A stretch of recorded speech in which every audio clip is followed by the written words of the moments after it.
Hello and welcome back to my channel, Reclaiming Dr. David. How are you guys doing? So good to have you back here, and I'm so pleased. Now we are on episode number 4.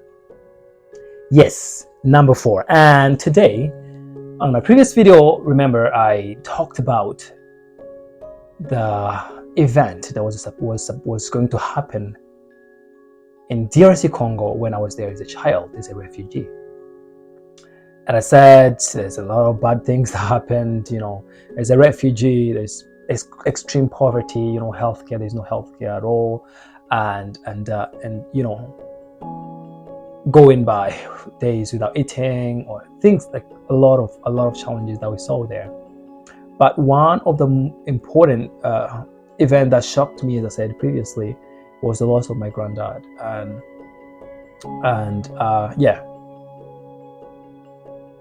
I know the previous episode was not organized at all, but that's the way maybe it was supposed to go on. One of the things that shocked me was about my granddad, and then after that, a few months later, the war broke.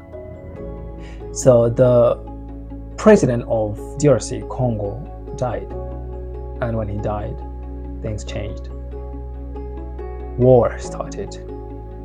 We thought we had fled from Burundi, going to Congo, and then we'd be safe.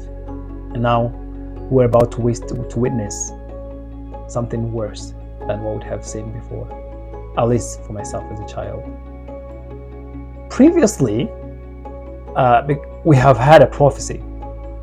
My dad was involved in a group of men who used to spend time with praying. They spend a lot of time with God, and we'll receive a lot of prophetic insights and words from them. And one day we were told that the war was about to start in the country, but we are not to cross the border to go to Burundi, that we are to stay in the country.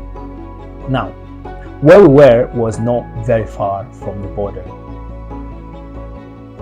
but the prophecy said that we would not run towards Burundi, but we would run towards wherever that we can go, but within the Democratic Republic of Congo, then called Zaire.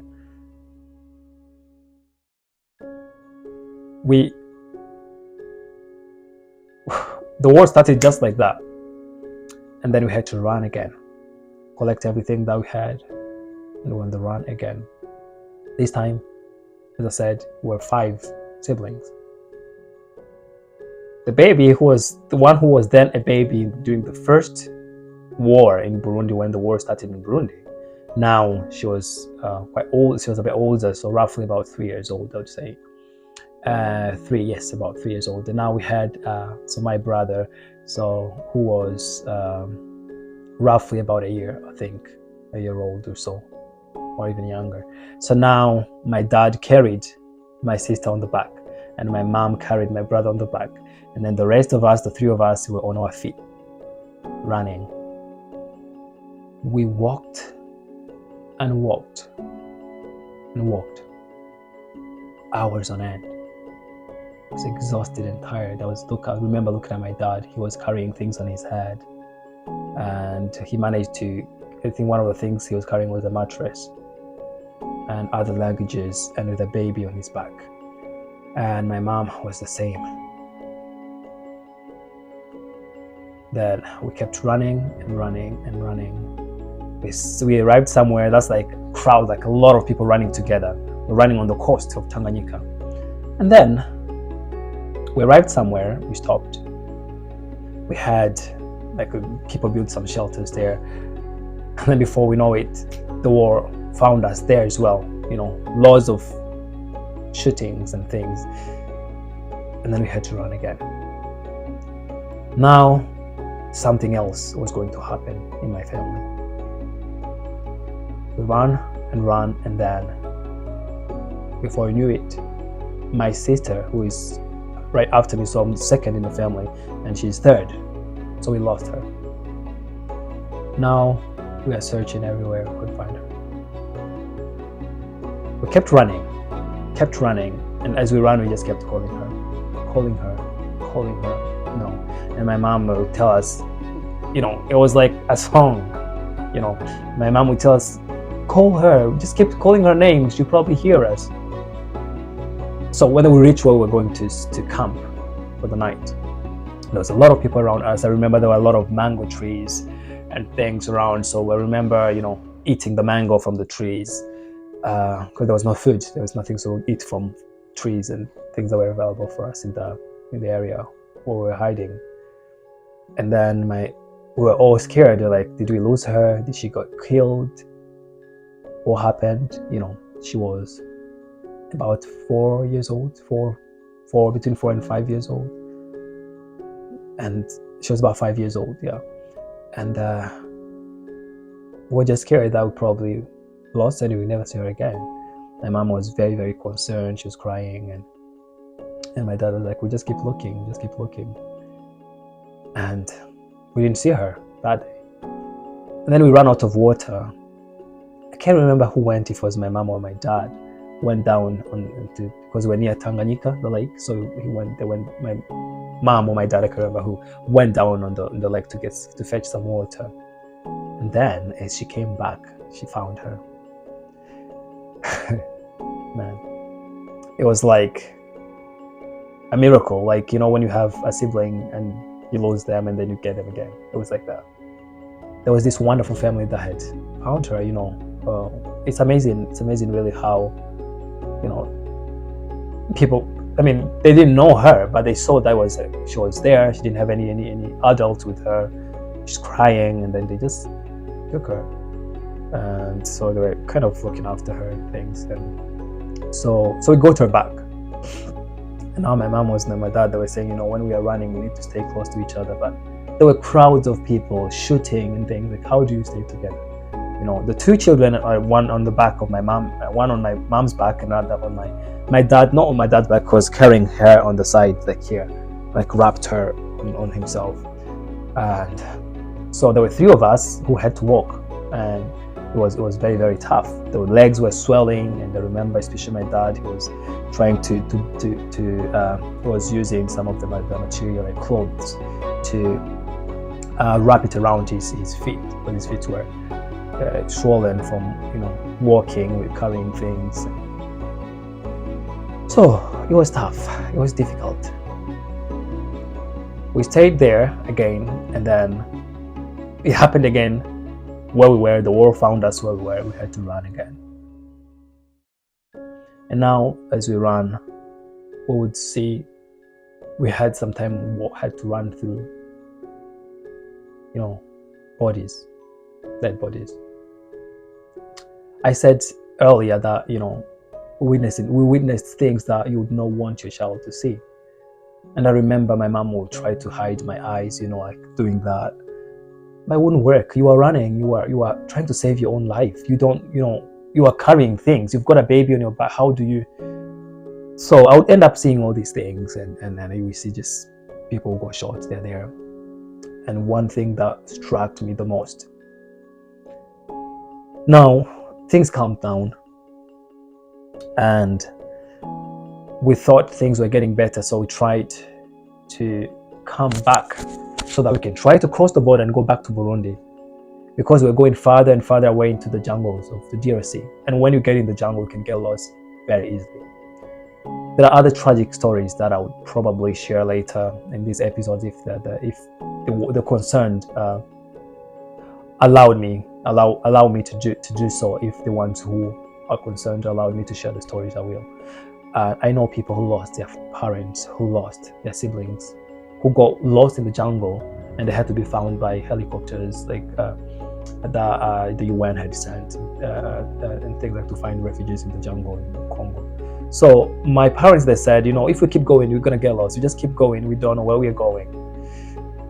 So as we turned back, then we were stopped by this armed group, and they told us to give them money. So they told my dad, give them money.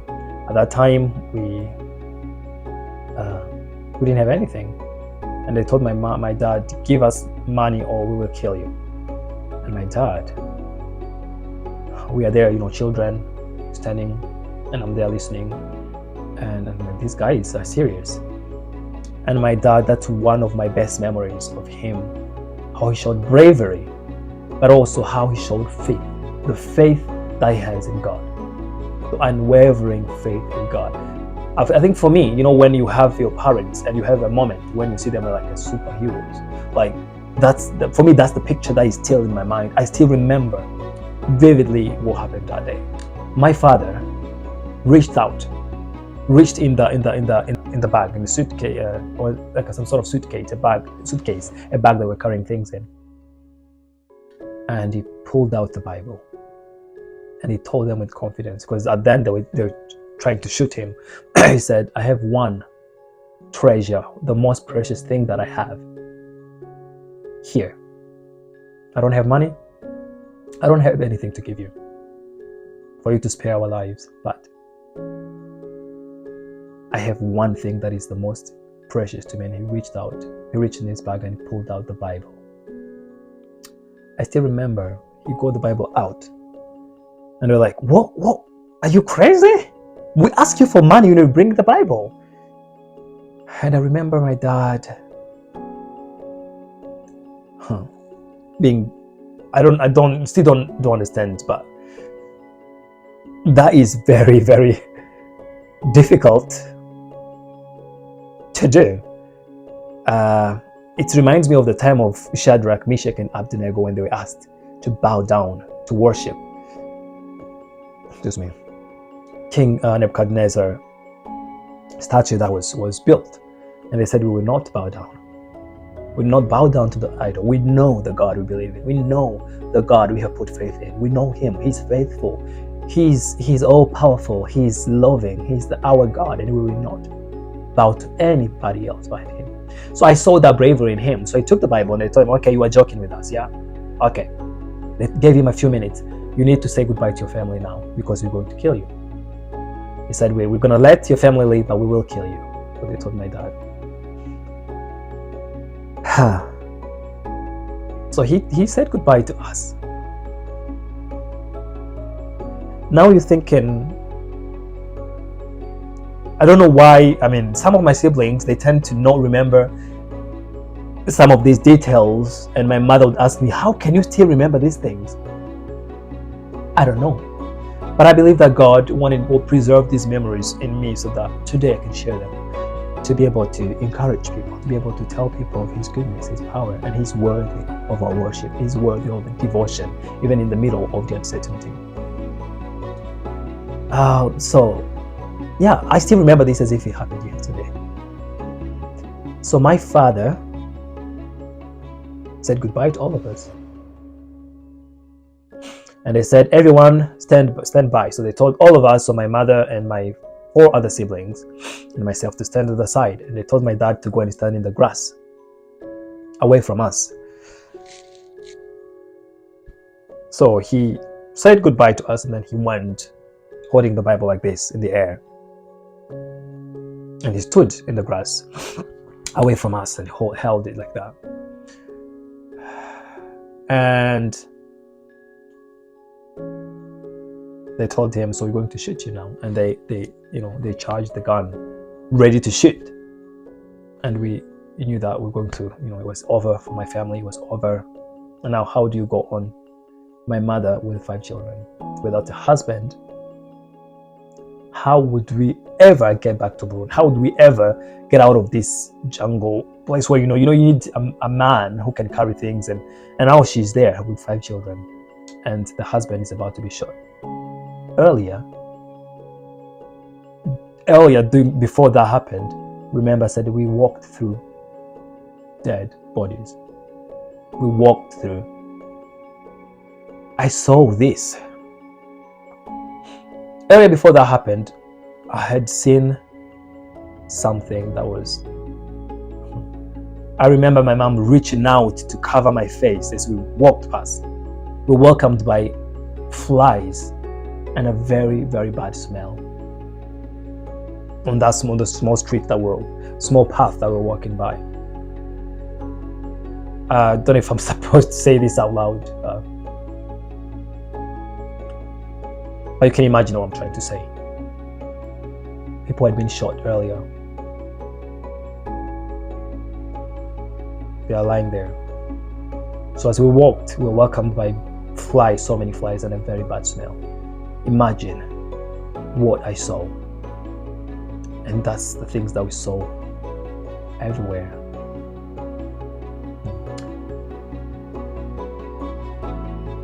Now I'm thinking my dad is gonna be like that.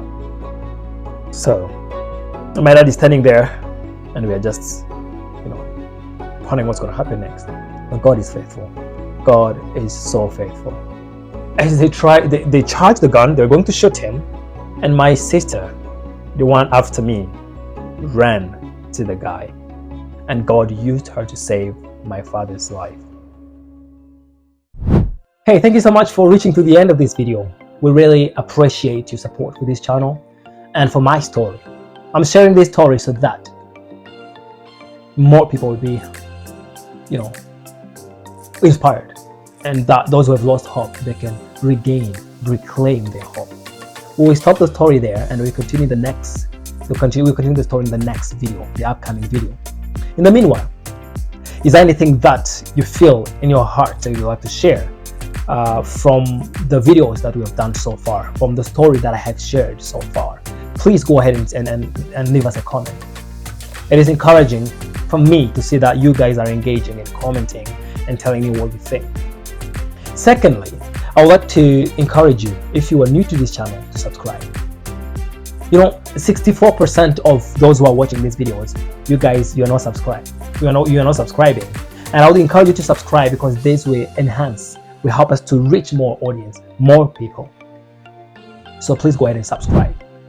Also share these videos if you feel that you like them, if you feel like the content is helping you or could help somebody else. So I appreciate your support for this channel, and I'm looking forward to releasing the next video where I'll be talking about what happened to my father, what happened to my family. God bless you, and bye for now.